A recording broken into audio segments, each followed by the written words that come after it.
The political establishment just can't seem to admit when their policies create disastrous, real-world consequences for everyday citizens. And this time, even Jessica can't defend them.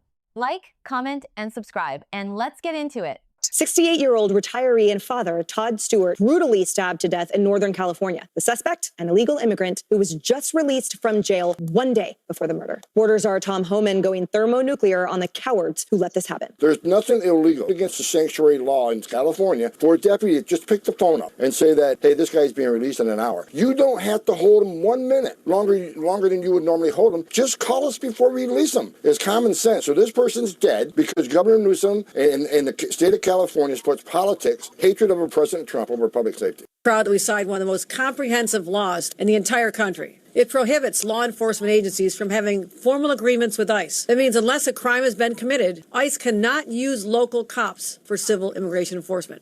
In some cases, I'm curious what this judge is going to say, if anything, about this. I have been calling for the importance of sanctuary cities, local governments there, to cooperate with ICE to get rid of the bad guys. It's so tragic. And I do know the names. Part of that is obviously because I work here and I'm talking to you guys about it, but I don't think it's a good look if you are, the governor of a state saying that you're so proud about not cooperating with ICE when Sheridan Gorman is from New York. I am for an aggressive system with people who violate our laws. Saying if you commit a crime here, I don't think there should be much leniency in those cases. You should go back from where you came from. It is still a privilege to be here and to live in America. Someone should do a documentary called What Happened Next, which catalogs all these horrific consequences of far left or liberal policies that always end up in crime. How many cases are there? I can't even keep track because there's so many. There was like 3 this week in which someone was murdered, someone was almost abducted, someone was assaulted. I mean, it's like you could definitely do a series of this because it just doesn't stop. It's like having a cooking show and the chef decides we're going to stop eating.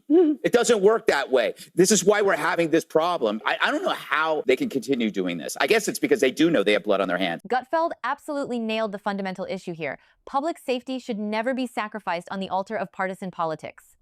When sanctuary jurisdictions actively refuse to coordinate with federal immigration authorities, the consequences don't just vanish inside a political bubble. They affect real neighborhoods, real families, and real lives.